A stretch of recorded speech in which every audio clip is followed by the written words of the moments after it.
Sa aking pagtanda, unawain mo sana ako at pagpasensyahan.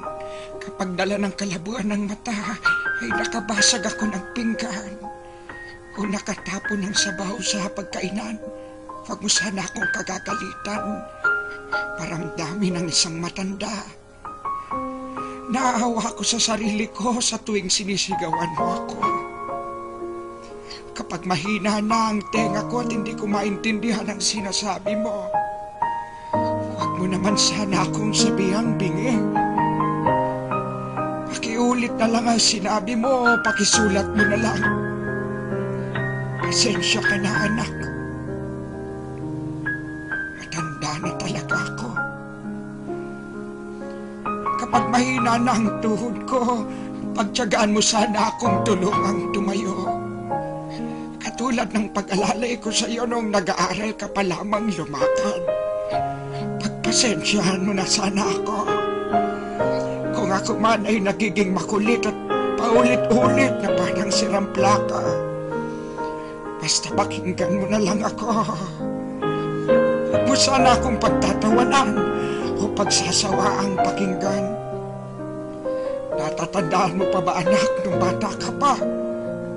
Kapag gusto mo ng lobo, ay paulit-ulit mong sasabihin yon. Maghapon kang nangungulit hanggang hindi mo nakukuha ang gusto mo. Pinagtyagaan ko ang kakulitan mo. Pagpasensyahan mo na rin sana ang aking amoy. Amoy matanda, amoy lupa. Huwag mo sana akong piliting maligo. Mahina na ang katawan ko. Madaling magkasakit kapag nalamigan.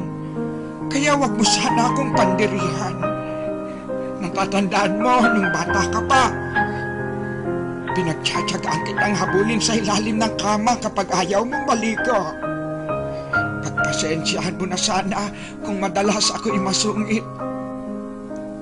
Lala na marahil ito ng katandaan.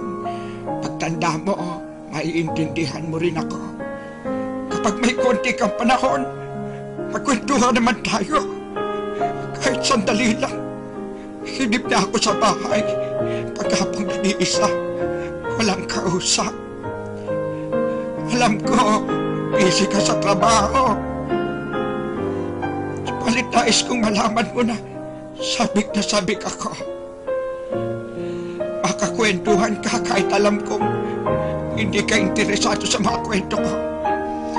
Natatandaan mo, anak, nung bata ka pa, pinagtyagaan kong pakinggan at intindihin ang pautal-utal mong kwento tungkol sa iyong teddy bear. At kapag dumating ang sandali na ako'y magkakasakit at maratay sa banig ng karamdaman, huwag mo sana akong pagsawaang alagaan. Pagpasensyahan mo na kung ako man ay maihi o matubi sa higaan.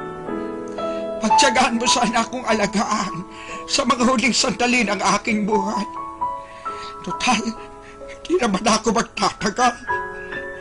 Kapag dumating ang sandali ng aking pagpanaw, hawakan mo sana ang aking kamay at bigyan mo ako ng lakas sa loob na harapin ang kamatayan. At huwag ka mag-alala.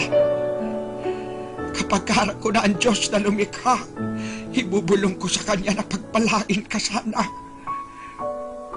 Dahil naging mapagmahal ka sa iyong ama't ina.